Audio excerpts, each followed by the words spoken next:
Exam level में आपका स्वागत है। आज हम UP police, RRB, NTPC, CGL, MTS में आने वाले पड़ोसी देशों के प्रश्नों को देखेंगे। तो चलिए शुरू करते हैं। पहला प्रश्न पढ़ता हूं। हाँ, बताइए। पहला प्रश्न, प्रसिद्ध बॉलीवुड कोरियोग्राफर सरोज खान के सम्मान में किस पड़ोसी देश ने डाक टिकट जारी किया था? इसका सीधा सा उत्तर है भूटान। दूसरा प्रश्न, निम्नलिखित में से कौन सा म्यांमार का सबसे बड़ा जातीय समूह है? इस जातीय समूह का नाम है बमार। आगे बढ़ते हैं। तीसरा प्रश्न, निम्नलिखित में से कौन सी श्रीलंका की एक पारंपरिक नृत्य शैली है? इसका सही जवाब है केंद्रीय नृत्य। चौथा प्रश्न, कौन सा जलमार्ग भारत बांग्लादेश प्रोटोकॉल मार्ग के माध्यम से भारत को मुख्य भूमि के साथ संपर्क प्रदान करता है? इस जलमार्ग को कहते हैं NW2। और अब पांचवा प्रश्न, बांग्लादेश का राष्ट्रीय फल कौन सा है? इस पांचवें प्रश्न का सही उत्तर है कटहल। छठा प्रश्न, भारत की सीमा पश्चिम बंगाल के पूर्व में निम्नलिखित में से किस देश से लगती है? इसका उत्तर है बांग्लादेश। सातवां प्रश्न, नवंबर 2022 तक भारत के पड़ोसी देश चीन की राजभाषा क्या है? चीन की राजभाषा है मैंड्रिन। आठवां प्रश्न देखते हैं, भारत किस पड़ोसी देश के साथ सुंदरबन साझा करता है? इसका जवाब भी है बांग्लादेश। नौवां प्रश्न, नवंबर 2022 की स्थिति के अनुसार भारत के पड़ोसी देश भूटान की राजधानी क्या है? भूटान की राजधानी है थिम्पू। 10वां प्रश्न बहुत ध्यान देने वाला है, भारत निम्नलिखित में से किस देश के साथ सबसे लंबी भूमि सीमा साझा करता है? इसका सही उत्तर है बांग्लादेश। और यहाँ मैं खास तौर पर जोड़ना चाहूंगी कि ये सीमा 4096 किलोमीटर लंबी है। 11वां प्रश्न, भारत के पड़ोसी देश बांग्लादेश की मुद्रा क्या है? इसका उत्तर है टका। अब यहाँ एक पैटर्न बिल्कुल साफ साफ नजर आ रहा है। बांग्लादेश का नाम बार बार आ रहा है, वही ना? बिल्कुल, चाहे पश्चिम बंगाल का पूर्वी हिस्सा हो या 8वें प्रश्न में सुंदरबन की बात हो। और 10वें प्रश्न में वो सबसे लंबी सीमा 4096 किलोमीटर वाली बात। और 11वें प्रश्न में मुद्रा टका। ये सब दिखाता है कि बांग्लादेश कितना अहम है। देखिए, आप इस 4096 किलोमीटर के आंकड़े को हल्के में नहीं ले सकते। ये कोई छोटी दूरी नहीं है। हाँ, वही तो। इतनी लंबी सीमा होने का मतलब ही यही है कि दोनों देशों का रोजमर्रा का जीवन आपस में जुड़ा हुआ है। और इस सीमा की जटिलता को 8वां प्रश्न और क्लियर कर देता है, जो सुंदरबन के बारे में था। हाँ, सुंदरबन, जो दुनिया का सबसे बड़ा मैंग्रोव जंगल है। इसका मतलब ये सीमा कोई सीधी सड़क पर नहीं खींची गई है। बिल्कुल, ये घने जंगलों और दलदल से होकर गुजरती है। और प्रकृति तो इंसान की बनाई सीमा को देखती नहीं है। दोनों तरफ का माहौल एक जैसा है। और इन्हीं 6 प्रश्नों के बीच हमने चीन की भाषा मैंड्रिन और भूटान की राजधानी थिम्पू को भी देखा, जो ये बताता है कि इस पूरे क्षेत्र में कितनी ज्यादा विविधता है।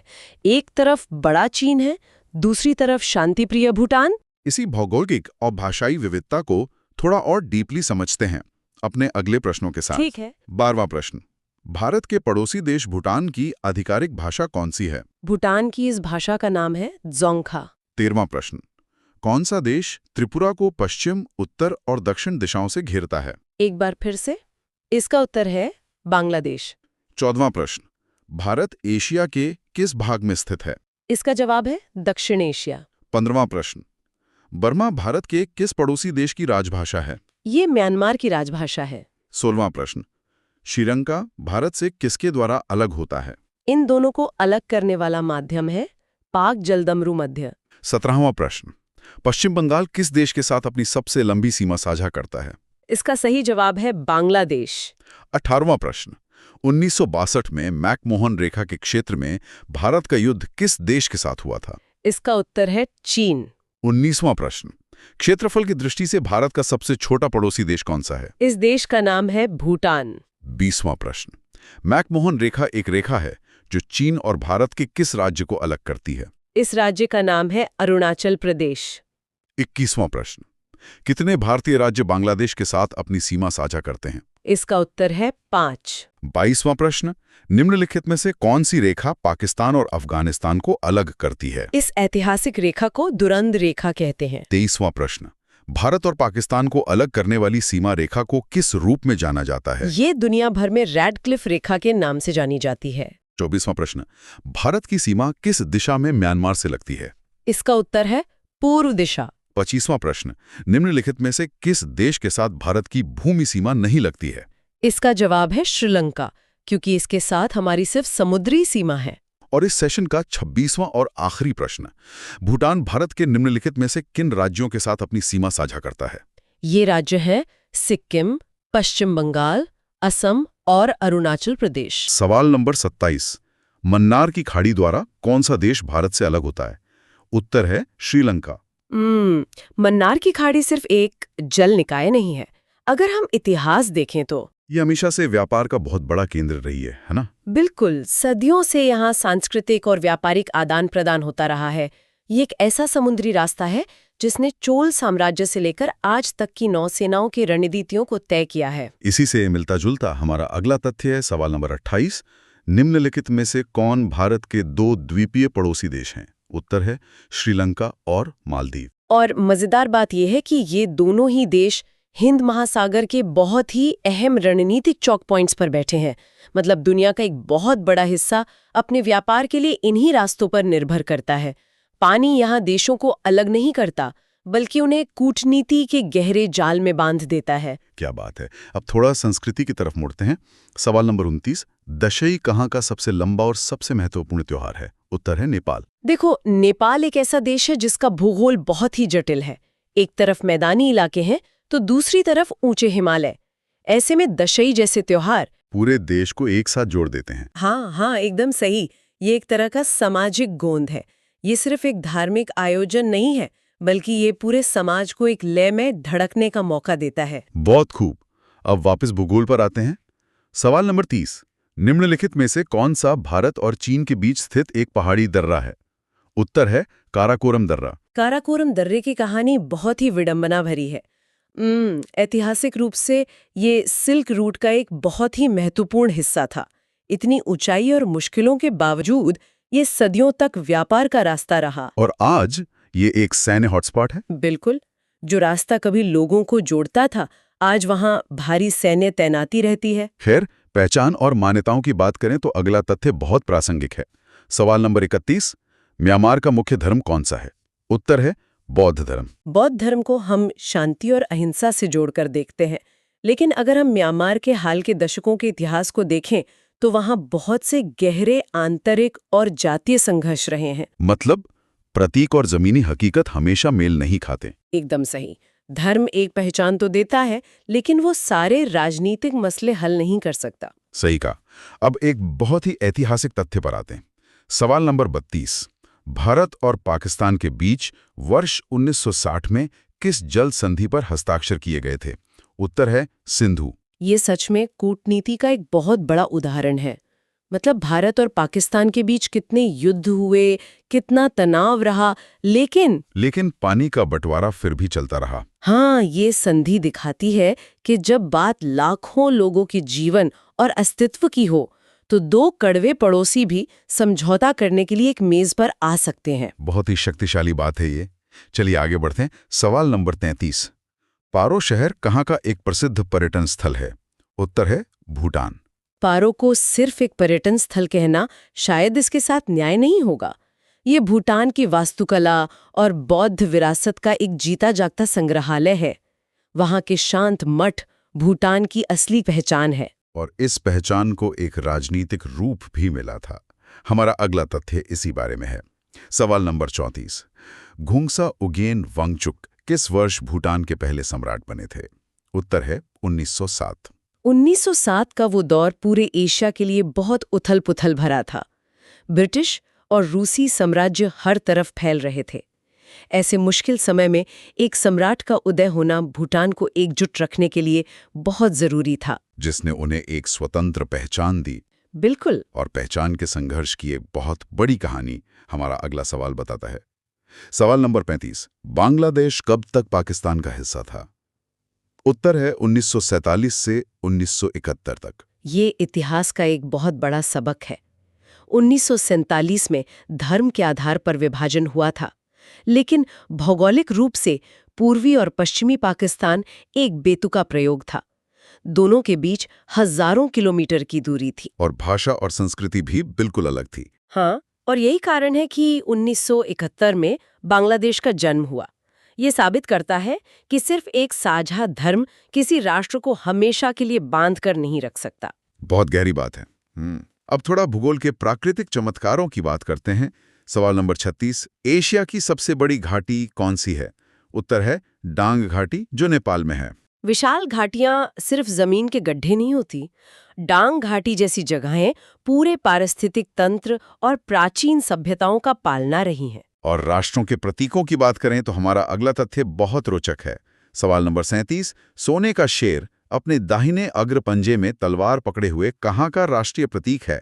उत्तर है श्रीलंका। शेर, और वो भी तलवार लिए हुए, ये बहुत ही आक्रामक प्रतीक है जो वहाँ की बहुसंख्यक सिंहली पहचान और उनके गौरवशाली मार्शल इतिहास को दर्शाता है। जबकि हिमालयी देशों में प्रतीक थोड़े अलग होते हैं। जैसे सवाल नंबर 38, सगरमाथा किसका एक नेपाली नाम है? उत्तर है माउंट एवरेस्ट। सगरमाथा का शाब्दिक अर्थ होता है आसमान का माथा। ये दिखाता है कि नेपाल के लोग इस पर्वत को सिर्फ फतह करने वाली चीज नहीं मानते, बल्कि उनकी इसमें गहरी आध्यात्मिक आस्था है। आस्था और संघर्ष का ये खेल हर जगह है। हमने अभी श्रीलंका के शेर की बात की थी। अब सवाल नंबर 39 देखिए। श्रीलंकाई गृह युद्ध के संदर्भ में LTTE में टी का क्या अर्थ है? उत्तर है टाइगर्स। ये बहुत ही दिलचस्प है। एक तरफ राष्ट्रीय प्रतीक शेर है और उसके विरोध में जो सशस्त्र समूह खड़ा हुआ, उसने अपना नाम टाइगर्स रखा। शेर के खिलाफ बाघ। बिल्कुल। ये नाम सिर्फ एक संगठन का नहीं था, बल्कि ये उस हिंसक दरार का प्रतीक था जिसने देश को दशकों तक गृह युद्ध की आग में जलाए रखा। भयानक दौर था वो। खैर, अब कुछ हल्के फुल्के लेकिन महत्वपूर्ण विषयों पर आते हैं। सवाल नंबर 40, भूटान का राष्ट्रीय खेल कौन सा है? उत्तर है तीरंदाजी। पहाड़ों और घने जंगलों वाले भूटान में तीर कमान तो हमेशा से जीवन और आत्मरक्षा का हिस्सा रहे हैं, तो इसका राष्ट्रीय खेल बनना बहुत ही स्वाभाविक था। और अर्थव्यवस्था की बात करें तो युद्ध के बावजूद कुछ शहर डटे रहे।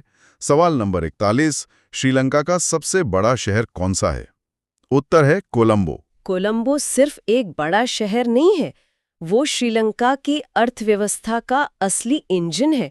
गृह युद्ध के उस लंबे दौर में भी कोलंबो ने ही देश को आर्थिक रूप से टूटने से बचाया। अर्थव्यवस्था का सबसे बड़ा प्रतीक मुद्रा होती है। हमारा अगला तथ्य है सवाल नंबर 42, जापान की मुद्रा क्या है? उत्तर है येन। और येन की कहानी तो सबको पता है। द्वितीय विश्व युद्ध की राख से उठकर एक वैश्विक आर्थिक महाशक्ति बनने तक येन ने जापान के अनुशासन की कहानी पूरी दुनिया को बताई है। शानदार वापसी थी वो। चलिए अब वापस संस्कृति पर चलते हैं। सवाल नंबर 43, जात्रा या जात्रा एक अनूठा सांस्कृतिक रिवाज है जिसका प्रचलन कहाँ जीवन के उत्सव के रूप में किया जाता है? उत्तर है बांग्लादेश। जात्रा मूल रूप से लोक रंगमंच है। जब टीवी या रेडियो नहीं थे, तब यही मंडलियां गांव-गांव जाके लोगों का मनोरंजन करती थीं और सामाजिक मुद्दों पर जागरूकता भी लाती थीं। बहुत ही जमीनी माध्यम है ये।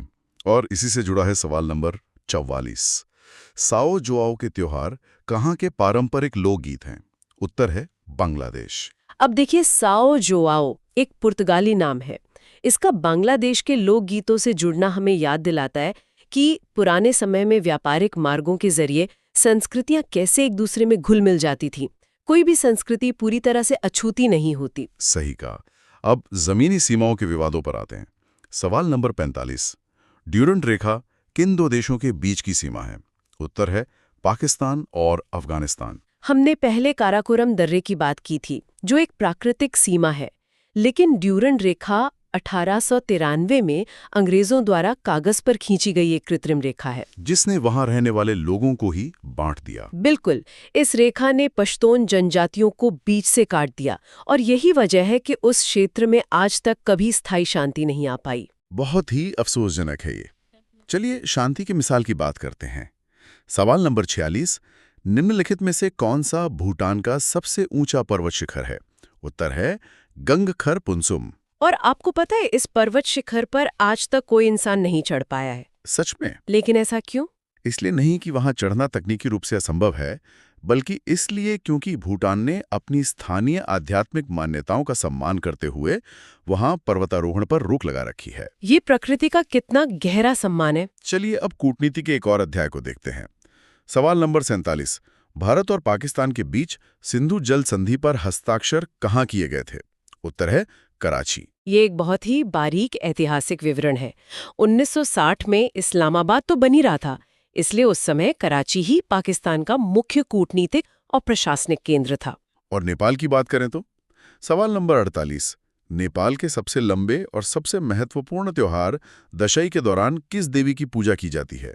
उत्तर है दुर्गा देवी। हमने पहले चर्चा की थी कि कैसे दशहरी लोगों को जोड़ता है, और दुर्गा देवी की पूजा उसी बुराई पर अच्छाई की जीत का प्रतीक है जो पूरे दक्षिण एशिया में अलग अलग रूपों में मनाई जाती है। बिल्कुल। अब राजधानियों का रुख करते हैं। सवाल नंबर 49, थिम्पू किस देश की राजधानी है? उत्तर है भूटान। थिम्पू के बारे में एक बहुत ही अद्भुत बात है। ये दुनिया की उन गिनी चुनी राजधानियों में से है जहां आज भी ट्रैफिक लाइट नहीं है। क्या बात करिए, बिना ट्रैफिक लाइट की राजधानी? हाँ, ये दिखाता है कि कैसे भूटान अपनी परंपराओं और जीवन की सहजता को खोए बिना आधुनिकता की ओर बढ़ रहा है। ये तो बहुत ही अनोखी बात है। अब खेलों की ओर लौटते हैं। सवाल नंबर 50, भारत के किस पड़ोसी देश का राष्ट्रीय खेल वॉलीबॉल है? उत्तर है नेपाल। जहां भूटान का खेल तीरंदाजी था, नेपाल ने वॉलीबॉल को अपनाया। क्योंकि नेपाल जैसे पहाड़ी देश में क्रिकेट या फुटबॉल के लिए बड़े और समतल मैदान मिलना बहुत मुश्किल है, वॉलीबॉल को कहीं भी एक छोटा सा नेट बांधकर खेला जा सकता है। ये तो पूरी तरह से भूगोल की वजह से तय हुआ खेल है, बहुत ही व्यावहारिक। अब आते हैं सवाल नंबर 51 पर। म्यांमार की मुद्रा क्या है? उत्तर है क्यात। हमने जापान के येन की बात की थी, जो उसकी सफलता की कहानी है।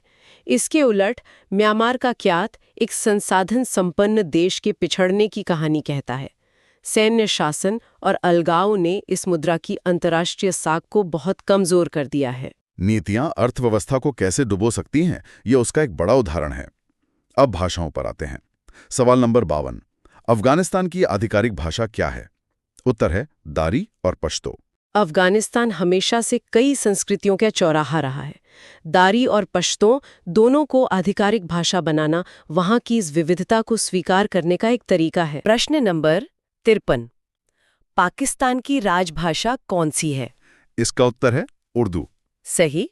अगला है प्रश्न नंबर 54, कटासराज मंदिर परिसर, जिसमें कई धर्मों के मंदिर हैं, किस देश में स्थित है? जवाब है पाकिस्तान। प्रश्न नंबर 55, भारत और चीन के बीच की सीमा रेखा का क्या नाम है? इसका उत्तर है मैकमहन रेखा। ठीक। अब आता है प्रश्न नंबर 56, भूटान का राष्ट्रीय पक्षी क्या है? उत्तर है कॉमन रेवन यानी काला कौवा। प्रश्न नंबर 57, श्रीलंका की आधिकारिक भाषा क्या है? जवाब है सिंघाली और तमिल। आगे बढ़ते हैं। प्रश्न नंबर 58, नेपाल की राजभाषा क्या है? इसका उत्तर है नेपाली। सही। प्रश्न नंबर 59, चीन की मुद्रा का क्या नाम है? उत्तर है रेनमिनबी, जिसे युआन भी कहते हैं। प्रश्न नंबर 60, भारत की जलीय सीमा कितने पड़ोसी देशों से लगती है? जवाब है 2, श्रीलंका और मालदीव्स। ठीक है। अब देखते हैं प्रश्न नंबर 61, बाजरा ड्रैगन यानी थंडर ड्रैगन किस देश का प्रतीक है? इसका उत्तर है भूटान। प्रश्न नंबर 62, भारत और नेपाल के बीच कौन सा पर्वत शिखर स्थित है? उत्तर है कंचनजंगा। सही कहा।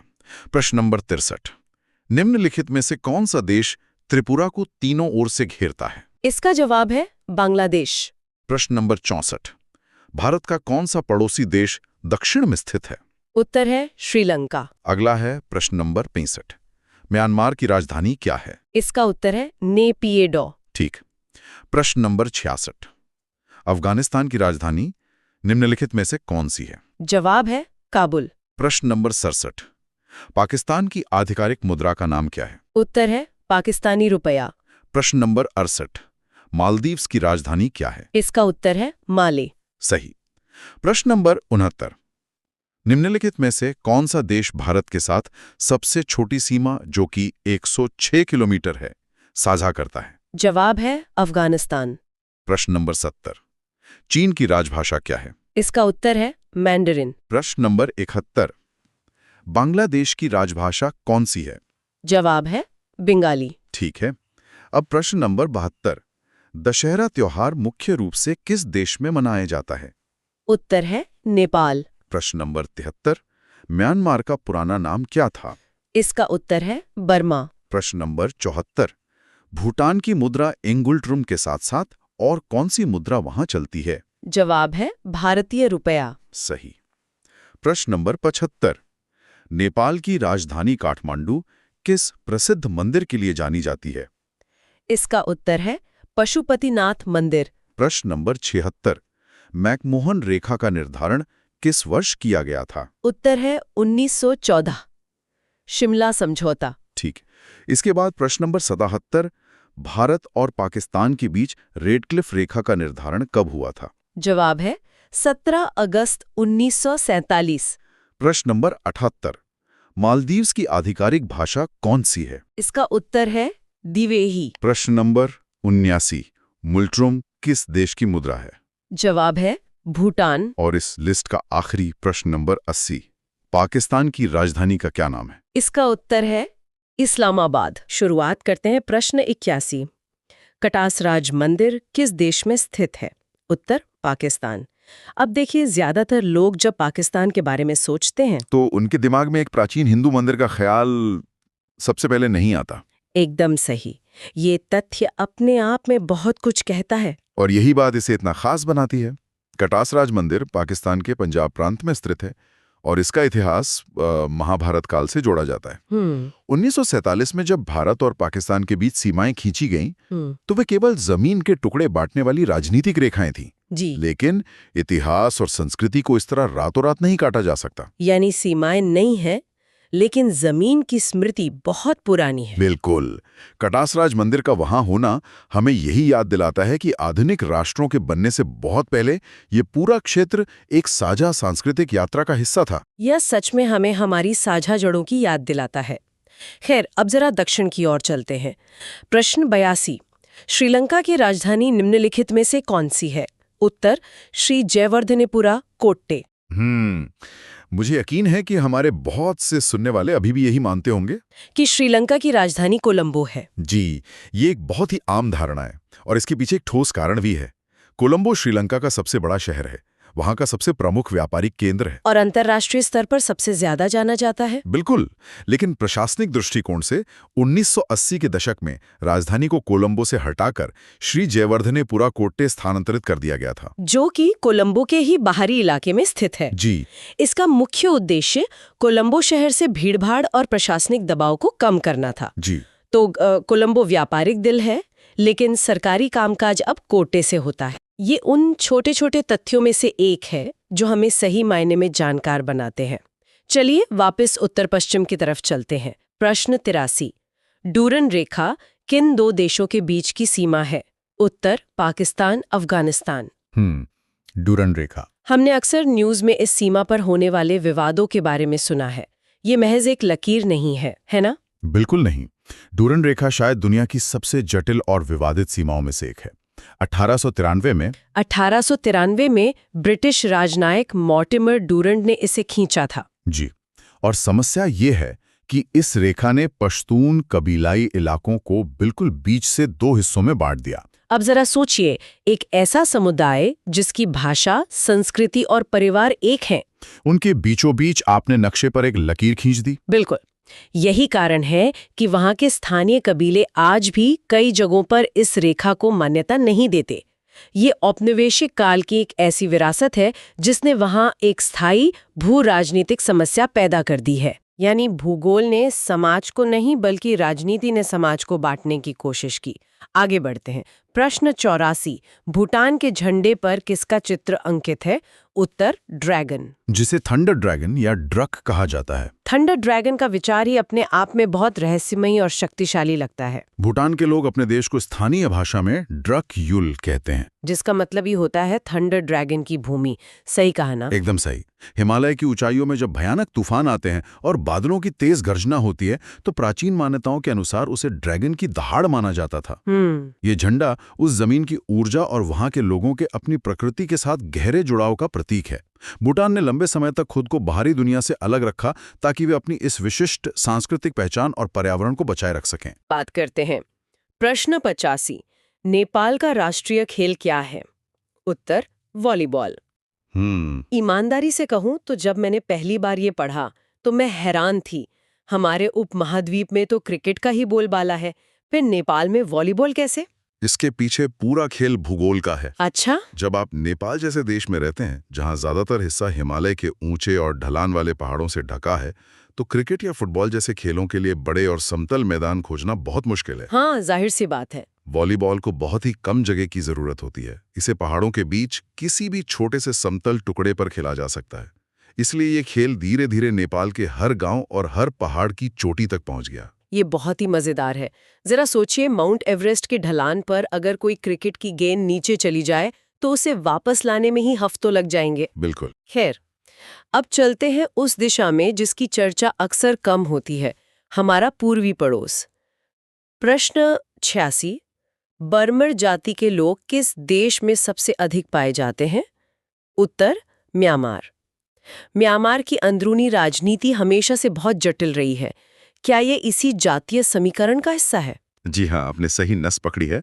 म्यांमार की लगभग 68% आबादी बर्मर जाति की है और यही देश की सबसे बड़ी ताकत भी है और सबसे बड़ी अंदरूनी चुनौती भी। चुनौती कैसे? क्योंकि बर्मर समुदाय बहुत संख्यक है, इसलिए वहां की सेना, सरकार और मुख्यधारा की संस्कृति पर उनका ही दबदबा है।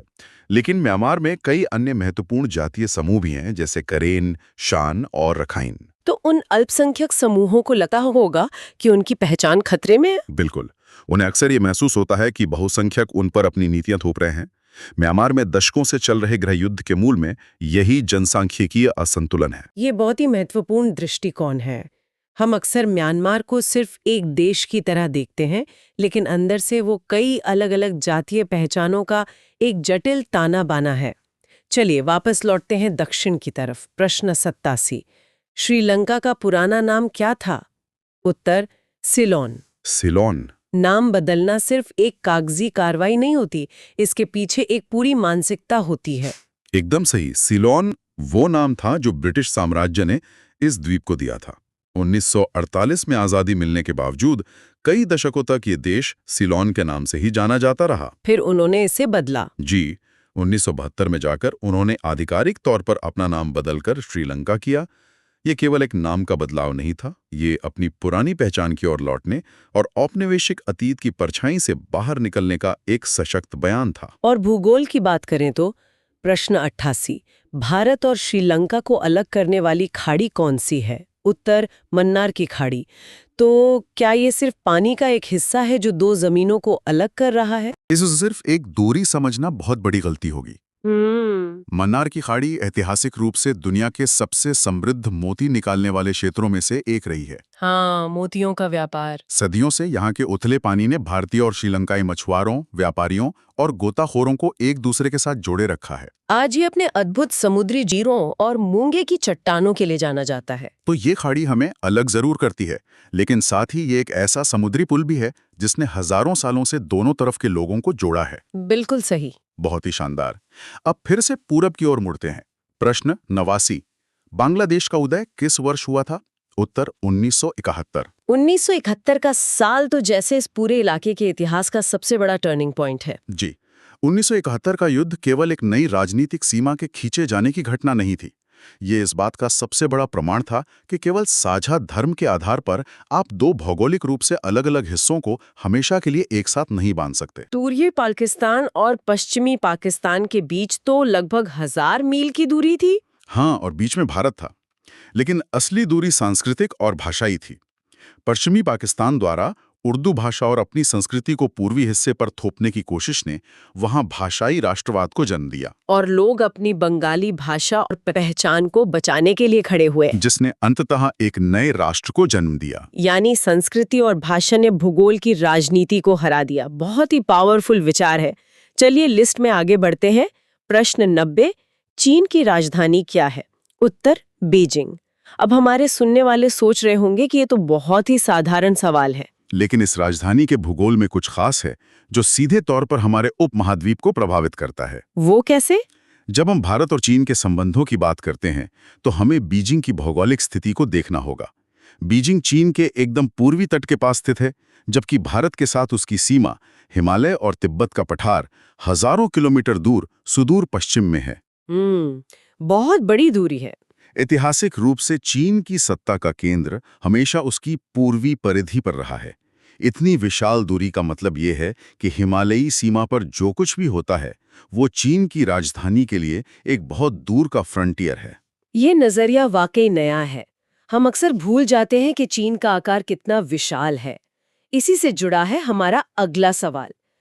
प्रश्न 91। भारत के उत्तर में स्थित पड़ोसी देश कौन सा है? उत्तर नेपाल। नेपाल की स्थिति भी तो दो बड़े देशों के बीच एक बफर जैसी है। नेपाल की पूरी विदेश नीति और उसका अस्तित्व इसी भौगोलिक वास्तविकता पर टिका है कि वो दक्षिण में भारत और उत्तर में चीन जैसे दो विशाल देशों के बीच है।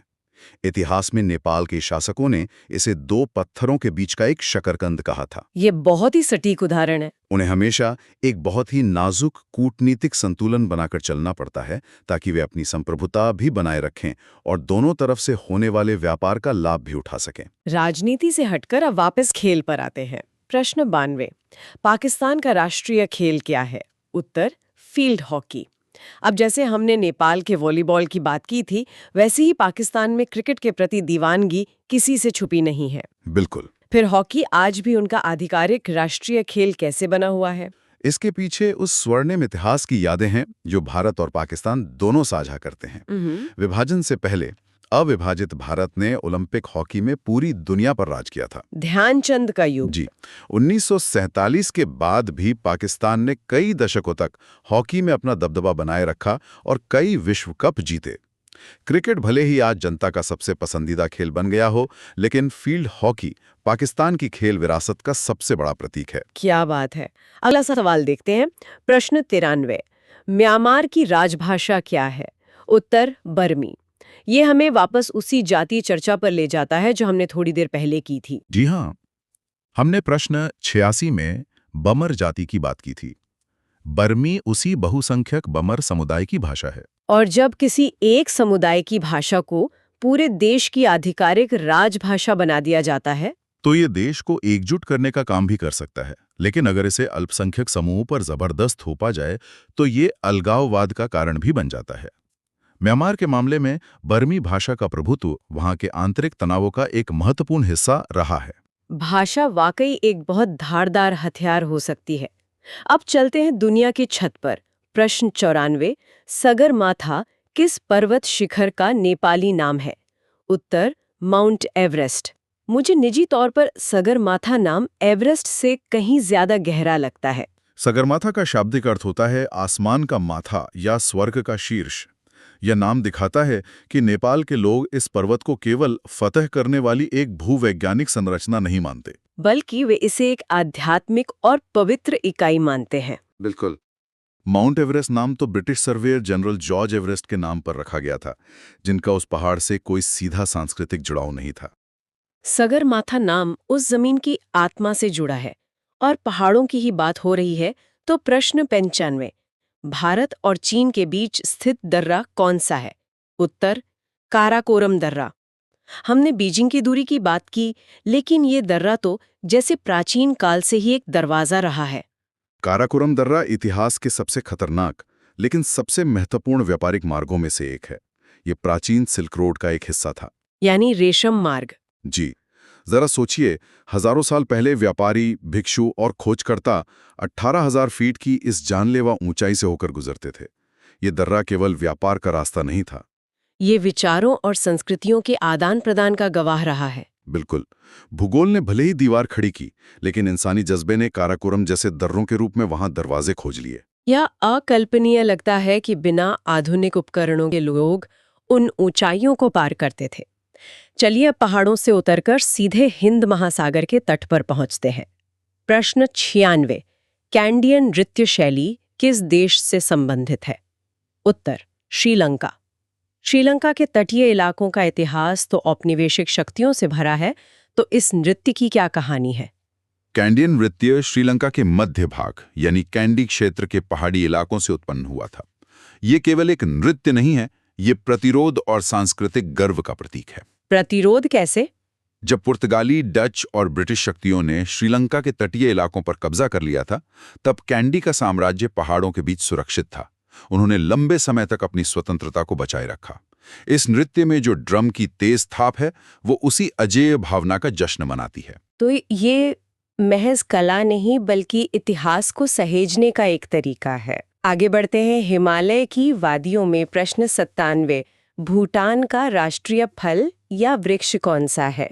उत्तर साइप्रस वृक्ष, एक पेड़ किसी देश का इतना महत्वपूर्ण प्रतीक कैसे बन सकता है? हिमालयन साइप्रस एक बहुत ही खास पेड़ है। ये भूटान के ऊंचे, चट्टानी और बेहद कठोर मौसम वाले इलाकों में सीधा खड़ा रहता है। जहां अन्य पेड़ों का जीवित रहना मुश्किल होता है। जी, भूटान के लोगों के लिए साइप्रस उनकी अपनी दृढ़ता, लचीलेपन और कठिनाइयों के बीच भी मजबूत खड़े रहने की क्षमता का प्रतीक है। प्रकृति से ये जुड़ाव वाकई प्रेरणादायक है। अब आते हैं एक ऐसे सवाल पर जिस पर मैं आपसे थोड़ी बहस करना चाहूंगी। प्रश्न 98। सिंधु जल समझौता किस वर्ष हुआ था? उत्तर 1960। अब देखिए, हम अक्सर सुनते हैं कि ये भारत और पाकिस्तान के बीच सबसे सफल संधियों में से एक है। लेकिन क्या सच में सब कुछ इतना आसान और शांत है? हम तो आए दिन पश्चिमी नदियों पर बांधों के निर्माण को लेकर दोनों देशों के बीच विवाद सुनते रहते हैं। ये एक बहुत ही बेहतरीन सवाल है और आपका इस पर सवाल उठाना बिल्कुल लाजमी है। ये सच है कि विवाद होते हैं। इस समझौते के तहत 3 पूर्वी नदियां भारत को और 3 पश्चिमी नदियां पाकिस्तान को दी गई। तो घर्षण कहाँ होता है? घर्षण तब होता है जब भारत पश्चिमी नदियों पर रन ऑफ द रिवर पनबिजली परियोजनाएं बनाता है, जिसकी अनुमति संधि में कुछ शर्तों के साथ दी गई है। पाकिस्तान अक्सर इन डिजाइनों पर आपत्ति जताता है। तो फिर इसे सफल क्यों माना जाता है? क्योंकि यहाँ जो चमत्कार है वो ये नहीं है कि विवाद नहीं होते। चमत्कार ये है कि 1965, 71 और कारगिल जैसे पूर्ण युद्धों के बावजूद पानी का बंटवारा कभी नहीं रुका और न ही ये संधि टूटी। ये वाकई हैरान करने वाला है कि कूटनीति युद्ध के शोर में भी अपना काम कर सकती है। अब हम अपनी लिस्ट के बिल्कुल अंत पर आ गए हैं। प्रश्न 99। अफगानिस्तान की मुद्रा का नाम क्या है? उत्तर अफगानी। मुद्रा किसी भी देश की आर्थिक संप्रभुता का सबसे बड़ा प्रतीक होती है। दशकों की युद्ध और अंतर्राष्ट्रीय प्रतिबंधों के बावजूद अफगानी का वजूद में रहना ये दिखाता है कि एक राष्ट्र के रूप में अफगानिस्तान अपनी पहचान बचाए रखने के लिए कितना संघर्ष कर रहा है। और अब हमारी इस लंबी और रोमांचक लिस्ट का आखिरी सवाल। प्रश्न 100। भारत के पूर्व में स्थित कौन सा पड़ोसी देश है? उत्तर बांग्लादेश। हमने प्रश्न 89 में 1971 की बात की थी और अब हम वापस वहीं आ गए हैं। ये तो जैसे हमारी पूरी भौगोलिक और ऐतिहासिक चर्चा का एक चक्र पूरा हो गया। बिल्कुल।